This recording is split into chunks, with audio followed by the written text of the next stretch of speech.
गजाननं भूतगणाधिसेवितं कपेध्यजम्बूफलचारुभक्षणम् उमासुतं शोकविनाशकारकं नमामि विघ्नेश्वरपादपङ्कजम्। यं प्रव्रजन्तमनुपेतमपेतकृत्यं द्वैपायनो विरहकातरया जुहाव पुत्रेति तन्मयतया तर्वो विनीतु तं सर्वभूतहृदयं मुनिमानतोऽस्मि। परम मंगलमय परात्पर अकारण करुणा वरुणालय भक्त वांछा कल्प तरु तरुणित पीताम्बरधारी भगवान श्री बाल कृष्ण की वांग्मय प्रतिमूर्ति श्रीमद् भागवत महापुराण के 13वें दिवस हम प्रवेश करने जा रहे हैं। हमने श्रवण किया था नारद जी का पूर्व चरित्र, उसी में आगे आज हम पुनः प्रवेश कर रहे हैं। ज्ञान का अनुभव भक्ति से होता है। संत तुकाराम महाराज कहते हैं कि मैंने अपनी आंखों से अपना मरण देखा है, अपने आत्मा स्वरूप को निहारा है। मन ईश्वर में लगा हो और ईश्वर स्मरण करते करते शरीर छूट जाए तो मुक्ति मिलती है। मन को ईश्वर का स्मरण कराने के लिए जप बगैर कोई साधन नहीं। जब जीव से जप करो तभी से स्मरण करना चाहिए। सारा जीवन जिसके पीछे गया होगा वही अंतकाल में याद आएगा। अंतकाल तक मेरा जप चलता रहा, जप की पूर्ण आहुति नहीं होती, भजन की समाप्ति नहीं होती। शरीर की समाप्ति के साथ ही भजन की समाप्ति। जीवन के अंत तक भजन करना। अंतकाल में राधा कृष्ण का चिंतन करके मैंने शरीर का त्याग किया, अपनी मृत्यु मैंने प्रत्यक्ष देखी, मुझे मृत्यु का कष्ट नहीं हुआ। इसके बाद मैं ब्रह्मा जी के यहाँ जन्मा। पूर्व जन्म के कर्मों का फल मुझे इस जन्म में मिला। मेरा नाम नारद रखा गया। पूर्व जन्म में किए गए भजन से मेरा मन स्थिर हुआ है। मेरा मन संसार की ओर जाता ही नहीं। अब मेरा मन चंचल नहीं होता है। अब तो मैं सतत परमात्मा का दर्शन करता हूँ। एक दिन मैं गोलोक धाम में गया, जहां सतत रामलीला होती है। वहां श्री राधा कृष्ण का मुझे दर्शन हुआ। मैं कीर्तन में तन्मय हुआ। श्री कृष्ण कीर्तन में मुझे अति आनंद हुआ। प्रसन्न होकर राधा जी ने मेरे लिए प्रभु से सिफारिश की कि नारद को प्रसाद दें। श्री कृष्ण जी ने मुझे प्रसाद दिया। व्यास जी ने पूछा, प्रसाद में प्रभु ने तुम्हें क्या दिया? तब नारद जी ने कहा कि मुझे प्रसाद में प्रभु ने तंबूरा दिया। प्रभु ने मुझसे कहा कि कृष्ण कीर्तन करते करते जगत में भ्रमण करो और मुझसे जुदा हुए अधिकारी जीवों को हमारे पास लाओ। संसार प्रवाह में बहते हुए जीवों को यहाँ पर आप लेकर आओ, हमारी ओर खींचो। भगवान को कीर्तन भक्ति अति प्रिय है। यह वीणा लिए जगत में भ्रमण करता हूँ, नारद के साथ कीर्तन करता हूँ, नाद के साथ कीर्तन करता हूँ। अधिकारी जीवों को या कोई योग्य चेला मिले तो उसे प्रभु के धाम में ले जाता हूँ। मुझे रास्ते में ध्रुव मिला, उसको प्रभु के पास ले गया। मुझे प्रहलाद जी मिले, उनको भी प्रभु के पास ले गया। ऐसे जो भक्त मिले उन्हें मैं प्रभु के पास ले जाता हूँ। जो कोई भक्त मिलते हैं उनको प्रभु के पास ले जाना मेरा कर्म है। सत्संग में मैंने भागवत कथा सुनी, श्री कृष्ण कथा सुनी, फिर मैंने कीर्तन किया और प्रेम लता में पुष्ट किया। अब तो जब मैं इच्छा करूं तभी कन्हैया मुझे झांकी दिखा देते हैं। उनकी झांकी मेरे हृदय में हमेशा प्रकट रहती है। मेरे साथ कन्हैया नाचता है। संत नामदेव महाराज जब कीर्तन करते थे उस समय श्री विठल नाथ जी नाचते थे। मैं अपने ठाकुर जी का काम करता हूँ, इसलिए उनको अति प्रिय लगता हूँ। कीर्तन में संसार का भान भूले तो आनंद आएगा। कीर्तन में तन्मय हुआ मनुष्य संसार को भूलता है। कीर्तन से संसार संबंध छूटता है और प्रभु के साथ संबंध बनता है। संसार का ध्यान छोड़ने का प्रयत्न करो। कीर्तन में आनंद कब आता है? जब जीभ से प्रभु का कीर्तन, मन से उनका चिंतन करेंगे और पुष्टि से उसके स्वरूप को देखेंगे, तभी आनंद आएगा। कलयुग में नाम कीर्तन करने से पाप जलते हैं, हृदय शुद्ध होता है, परमात्मा हृदय में समाता है, परमात्मा की प्राप्ति होती है। अतः कीर्तन में, कथा में कीर्तन होना चाहिए और कीर्तन में कथा होनी चाहिए। कीर्तन बिना कथा परिपूर्ण नहीं है। कलयुग केवल नाम आधारा, सुमरि सुमरि जग उतरहि पारा। कलयुग के स्वरूपी सेवा जल्दी मिलती है। स्मरण सेवा अर्थात नाम सेवा तुरंत मिलती है, तुरंत फलती है। हे व्यास जी, इस सब का मूल सत्संग है। सत्संग की यह बड़ी महिमा है। जो सत्संग करता है वही संत बनता है। श्री कृष्ण कथा से मेरा जीवन सुधरा। कृष्ण कथा सुनकर मुझे सच्चा जीवन मिला है। कथा सुनकर वैराग्य करो और स्वभाव को सुधारो। संयम बढ़ाकर ज्यादा भजन करोगे तो सफलता जरूर मिलेगी। नारद जी व्यास जी से कहते हैं, आप मुझे जो मान देते हैं यह सत्संग का मान है। सत्संग से ही मैं मान के योग्य हुआ। भील बालकों के साथ आवारा घूमने वाला मैं सत्संग से ही देवर्षि बना हूं। नारद जी दासी पुत्र थे। सच्चे साधु संत की सेवा से उनका जीवन सुधरा। संत स्वयं तीर्थ रूप है, संत संगम तीर्थ है। पारस मणि लोहे को सोना बनाता है, फिर भी लोहे को अपने जैसा नहीं बनाता है, परंतु संत अपने संसर्ग से आए हुए जो अपने जैसा बनाते हैं। संत करे आपू समाना। मनुष्य देव होने के लिए बनाया गया है। मनुष्य को देव होने के लिए 4 गुणों की आवश्यकता है। पहला संयम, दूसरा सदाचार, तीसरा स्नेह और चौथा सेवा। ये 4 गुण सत्संग बिना नहीं आते। सत्संग का फल भागवत में बताया गया है। सत्संग से नारद जी दासी पुत्र से देवर्षि हुए। मनुष्य माया का दास बना है, सत्संग से वह इससे छुटकारा पा सकता है। सच्ची भक्ति का रंग लगता है तो फिर इसे प्रभु बिना चैन नहीं मिलता। नारद जी का यह चरित्र भागवत का बीजारोपण है। भागवत और सेवा का फल बनाता इस चरित्र का उद्देश्य है, अतः विस्तार किया है। हमने यह देख लिया कि जब बिना जीवन सुधरता नहीं। दान से धन की शुद्धि होती है, ध्यान से मन की शुद्धि होती है और शरीर की शुद्धि स्नान से होती है। परोपकार से भी मन की मलिनता पूर्णता नहीं धुलती है, इसलिए ध्यान और जप की आवश्यकता है। जप करने वाले की स्थिति कैसी होनी चाहिए? श्री ब्रह्म चैतन्य स्वामी ने कहा है कि सहज सुमिरन होत है रोम रोम से राम। जप की प्रशंसा करते हुए गीता में भगवान प्रभु ने कहा है कि यज्ञानाम जप यज्ञोस्मि। गीता का 10वें अध्याय का 25वां श्लोक है। रामदास स्वामी ने दासबोध में लिखा है कि जप करने से जन्म कुंडली के ग्रह भी सुधरते। 1 करोड़ जप करने से तन सुधरता है, अर्थात आरोग्य प्राप्त होता है। 2 करोड़ जप करने से द्रव्य सुख मिलता है, अर्थात धन की प्राप्ति होती है। 3 करोड़ जप करने से पराक्रम सिद्ध होता है, यश कीर्ति मिलती है। 4 करोड़ जप करने से सुख की प्राप्ति होती है और 5 करोड़ जप करने से ज्ञान की प्राप्ति होती है। 6 करोड़ जप करने से अंदर के शत्रुओं का विनाश होता है। 7 करोड़ जप करने से स्त्री को सौभाग्य सुख मिलता है, स्त्री को पति सुख और पुरुष को पत्नी सुख मिलता है। 8 करोड़ जप करने से मरण सुधरता है, अपमृत्यु टलती है, अकाल मृत्यु टलती है, मृत्यु स्थान सुधरता है। 9 करोड़ जप करने से इष्ट देवी की झांकी होती है, अपरोक्षानुभूति होती है। जिस देव का जप करते हैं उस देव के सगुण स्वरूप का साक्षात्कार होता है 9 करोड़ जप करने से। और 10, 11, 12 करोड़ जप करने से संचित प्रारब्ध और क्रियमाण कर्म जलते हैं, इन कर्मों का नाश होता है।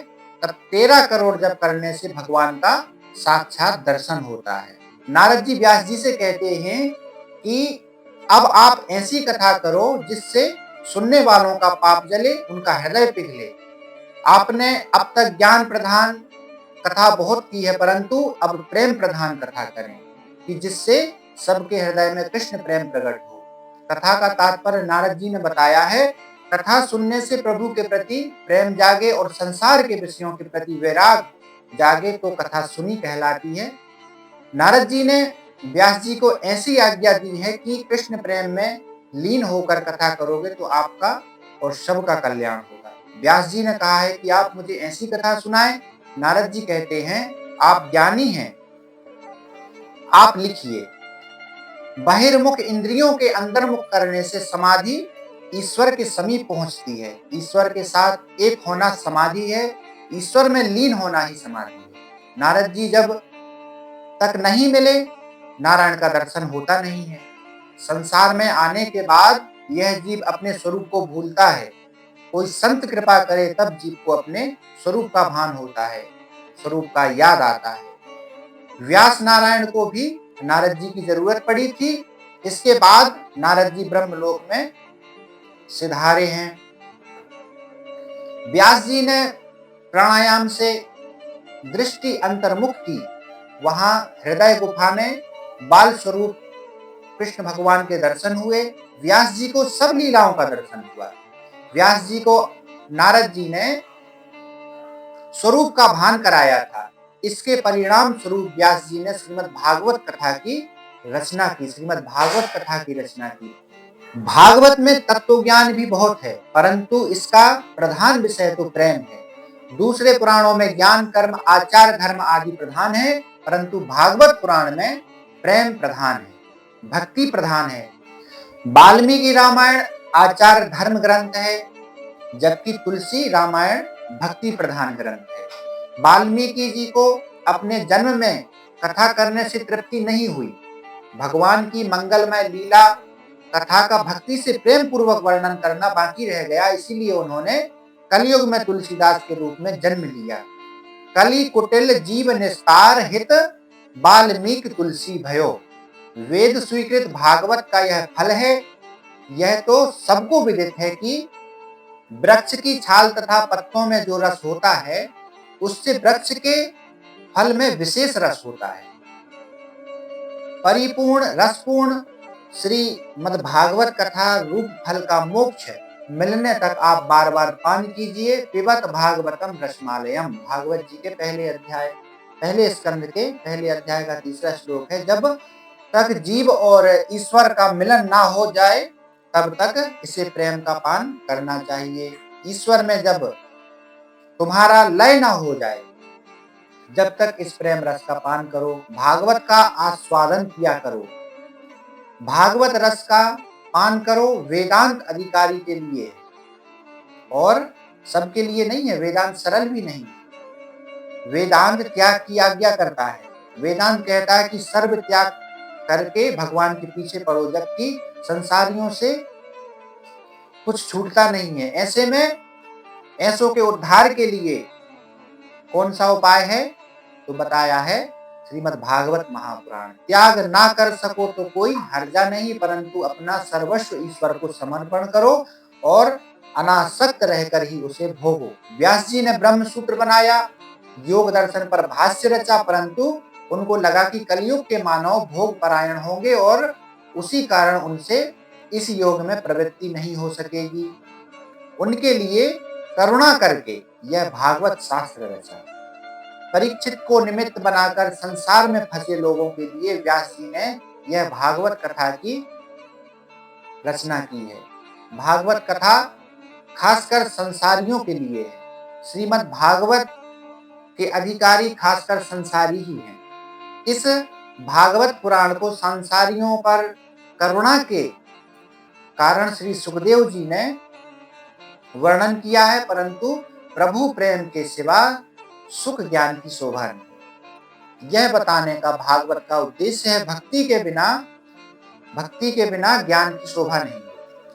जब ज्ञान वैराग्य से दृढ़ किया हुआ नहीं होता, तो ऐसा ज्ञान मरण सुधरने के बदले संभव है कि मरण बिगाड़े। संभव है कि ऐसा ज्ञान अंत काल में धोखा दे। मरण को भक्ति सुधारती है। भक्ति बिना ज्ञान शुष्क है, वह मरण बिगाड़ता है। विधि निषेध की मर्यादा त्यागे हुए बड़े बड़े ऋषि भी भगवान के अनंत कल्याणमय गुणों के वर्णन में सदा रहते, सदा रमण करते हैं। ऐसी है भक्ति की महिमा। नैर्गुणस्य था रमन्ते स्म गुणानुकथने हरे। ज्ञानी को अभिमान सताता है, भक्त को नहीं। भक्ति अनेक सद्गुणों की लीला आती है। भक्ति सर्वगुणों की जननी है, माता है। नम्र भक्त होता है, भक्त विनीत बनता है। भक्त भागवत कथा जो दूसरों का पाप दूर करे और प्रभु के प्रति प्रेम जगाए, वही सच्ची भागवत कथा है। भगवान की कथा और भगवान के स्मरण से हृदय को आर्द्र बनाओ, उसके मंगलमय नाम का जाप करो। यही कलयुग में मुक्ति पाने का मार्ग है। विषयों का बंधन मनुष्य छोड़े तब ही मन को सच्चा सुख मिलता है। संशय में सदाचार को धीमे धीमे बढ़ाते जाओ तो भक्ति में आनंद आएगा। वैराग्य के बिना भक्ति सफल नहीं होती। आचार विचार शुद्ध होगा तो भक्ति को पुष्टि मिलेगी। जीवन विलासमय हुआ तो मान लो कि भक्ति का विनाश हुआ है। भागवत शास्त्र मनुष्य को काल के मुख में छोड़ता है, काल के मुख से छुड़ाता है। यह मनुष्य को सावधान करता है। काल के मुख से छूटना हो तो काल के भी काल श्री कृष्ण की शरण में जाओ। जो सर्वस्व भगवान पर छोड़ते हैं उनकी चिंता स्वयं भगवान करते हैं। महाभारत के युद्ध में दुर्योधन ने ताना देने पर भीष्म पितामह ने प्रतिज्ञा की थी कि काल मैं अर्जुन को मारूंगा या अर्जुन के हाथ मरूंगा। इस प्रतिज्ञा से सब घबरा गए, कारण कि यह भीष्म पितामह की प्रतिज्ञा थी। भीष्म पितामह जो प्रतिज्ञा करते थे उसको जरूर पूरा करते थे। यह सुनकर श्री कृष्ण भगवान को चैन ना आया, रात को निद्रा नहीं आई। भीष्म की प्रतिज्ञा सुनकर अर्जुन की क्या दशा हुई होगी, आप चिंतन करके देखें। यह सोचकर भगवान अर्जुन की स्थिति देखने आए। जाकर क्या देखते हैं कि अर्जुन तो शांति से गहरी नींद में सो रहा है। भगवान ने सोचा कि भीष्म ने ऐसी प्रतिज्ञा की है, भीषण प्रतिज्ञा है, तो यह शांति से क्यों सो रहा है। उन्होंने अर्जुन को जगाया और पूछा कि तुमने भीष्म की प्रतिज्ञा नहीं सुनी क्या। तो अर्जुन ने कहा हाँ सुनी तो है। तो श्री कृष्ण ने कहा तुम्हें मृत्यु का भय नहीं लगता, चिंता नहीं है। तो अर्जुन ने कहा मेरी चिंता करने वाला मेरा स्वामी है, वह जागता है इसलिए मैं सहन करता हूं। वह मेरी चिंता करेगा, मैं किस लिए मैं अपनी चिंता करूं। इस तरह सर्वस्व ईश्वर पर छोड़ो। मनुष्य की चिंता जब तक ईश्वर को ना हो जाए तब तक वह निश्चिंत नहीं होता है। प्रथम स्कंध यह अधिकार लीला है। अधिकार बिना संत मिले तो उसकी ओर सद्भाव नहीं जागता। संतों को खोजने की जरूरत नहीं होती, खोजने से संत नहीं मिलते हैं, केवल प्रभु कृपा से ही संत मिलते हैं। आखिर जब तक मन शुद्ध नहीं होगा तब तक प्रभु की कृपा भी नहीं होगी। तब तक मन दुर्जन रहेगा जब तक संत नहीं मिलेंगे। संत बनोगे तो संत मिल जाएंगे। संत देखने की दृष्टि देते हैं कि संसार के पदार्थों को देखने में आनंद है, उनके उपभोग में आनंद नहीं। यह संसार ईश्वर के स्वरूप है, इस कारण जगत को ईश्वरमय देखो। श्री सुखदेव जी और अप्सराओं का प्रसंग पहले कह चुके हैं। महाप्रभु जी ने वैष्णव के लक्षण बताए हैं कि जिसके दर्शन से कन्हैया याद आए वह वैष्णव, जिसके संग में आने पर प्रभु याद आए वह वैष्णव। अप्सराओं को सुखदेव जी के दर्शन से वैराग्य की उत्पत्ति हुई, कृष्ण कथा के पीछे वह पागल बनी।